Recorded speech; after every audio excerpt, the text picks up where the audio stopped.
ជួយទិញនំមួយបងមួយ500មួយ1000តាបងបែកដាច់ចិត្តម៉ែបងថ្ងៃនេះសុំប្រែកាយឆ្លងភពទៅលក់នំឃើញវីដេអូអូនលក់ផ្កាខ្ជូតពេកតែមុននឹងទៅគឺចូលទិញនំសិនខ្ញុំចូលផ្សារចាស់ម្ដុំផាប់ស្ទ្រីតនឹងរកនំស្រស់ជាមួយនឹងនំសោមចេកប៉ុន្តែយកអាទូចទេរួចហើយបានតតាំងបុរាណកន្លែងខ្ញុំតាំងនេះគឺឈ្មោះបុផាសួរតម្លៃសមរម្យហើយគ្រឿងថ្មី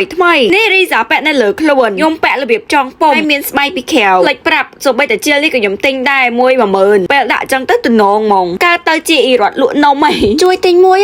ហើយប្រាសាទដែលខ្ញុំមកថ្ងៃនេះគឺជាប្រាសាទបាគងតែខ្ញុំស្រឡាញ់មកប្លង់នេះសាហាវថតចប់ផ្ទៃទឹកជាមួយនឹងប្រាសាទម៉ែឲ្យដូចឆ្លងភពនេះបើឆ្លងទៅបានខ្ញុំចង់ឆ្លងទៅមួយថ្ងៃមែនប្រាសាទនេះមានវ័យចំណាស់ហើយកសាងតាំងពីឆ្នាំ881នៃគ្រិស្តសករាជហើយរដងមកតែខ្លួនទេតែលើកនេះតន់ត្រែនគេលក់ផ្កាយើងលក់នំទៅឲ្យមកថតបែបស្គួរអត់មានអីនិយាយឲ្យអ្នកនរគ្នាស្ដាប់នេះគឺជាខ្លោងទ្វារឡើងទៅប្រាសាទខាងលើអើយអត់ទេស្អាតណាស់ប្រាសាទនេះមានកំពូលតែមួយណាជុំវិញគៀននេះមាន5ថ្នាក់ទៅឡើងទៅដល់កំពូលប្រាសាទនិយាយទៅខ្ញុំមិនមែនជាអ្នកនិយាយបែប professional អីទេគ្រាន់តែឲ្យអ្នកនរគ្នាមើលអីបែបសบายខ្លះហើយក៏ដឹងខ្លះតែយើងធ្វើបានប៉ុណ្ណាយើងធ្វើប៉ុណ្ណឹងទៅខ្ញុំក៏មិនមែនតែសូវចុះចិត្តទៅរៀនអីដែរកិច្ចម៉ោងប្រវត្តិតែញយដែរហ្នឹងណាតែបើយើង research ទៅគ្រាន់ដឹងថាប្រាសាទនេះធ្វើឡើងដើម្បីឧទ្ទិសទៅដល់ព្រហ្មញ្ញសាសនាហើយកសាងដោយព្រះបាទឥន្ទ្រវរ្ម័នទី1មីកអូណាលក់នំតបានហើយកុំបាយអូហូស្តឹងមិនចង់លក់អីមកពីអ្នកនរគ្នាមិនជួយទិញចិត្តដាច់ដាក់គេណាគេខំដើរលក់កណ្ដាលថ្ងៃម៉ោង2ដល់10នេះបើមិនទិញហើយទៅនាងខ្ញុំធ្វើការហែកញ៉ាំខ្លួនឯងអត់និយាយលេងសើចទេកំពុងអង្គុយញ៉ាំហ្នឹង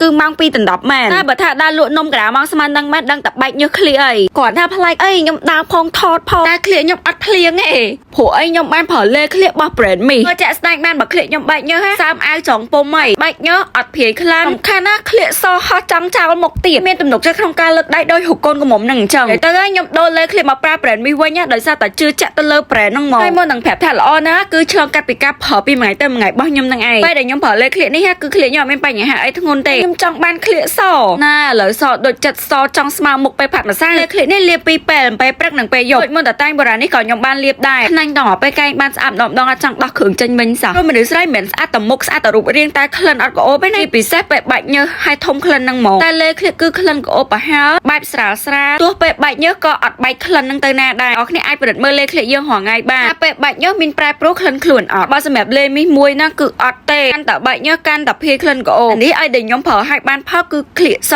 ក្លិនក្អូបជាប់ខ្លួនហើយជួយកាត់បន្ថយការដោះរោមឃ្លៀរបស់យើងហ្នឹងឲ្យយឺតជាងមុនចំណែកឯការបែកញើសវិញក៏កាត់បន្ថយដែរសម្រាប់អ្នកដែលគាត់មានបញ្ហាគាត់លលាកគល់រោមដុំពុកដោះខ្លាំងខ្លោចឃ្លៀដោយសារតែយើងបករោមទៅកម្ដៅវាក្ដៅសាច់លេជាប្រភេទសាច់គ្រីមដែលមានជាតិម្សៅនៅក្នុងនឹងសូម្បីតែ1%ញីថាក៏ចូលស្បែកដែរក្លិនគេវិញក៏អូបប្រហើពីដើមភូមិដល់ចុងភូមិមកសម្រាប់ស្រីៗដែលគាត់អត់មានទំនុកចិត្តក្នុងការលើកដៃឬក៏ពាក់អាវវាលឃ្លៀបាត់បង់ទំនុកចិត្តបាត់បង់ភាពជាខ្លួនឯងអាចមើលខ្ញុំជាគំរូបាននេះចង់លើកដៃយើងខ្វល់អីទេឃ្លៀយើងស្អាតហើយយើងជឿជាក់មកខ្លងគេនេះឲ្យខ្ញុំប្រើបានរាប់ខែត្រូវទិញឲ្យហើយទៅលេឃ្លៀនេះអាសាដាច់ស្តុកណាស់ប្រយ័ត្នអត់អីលាបគាត់ប្រាប់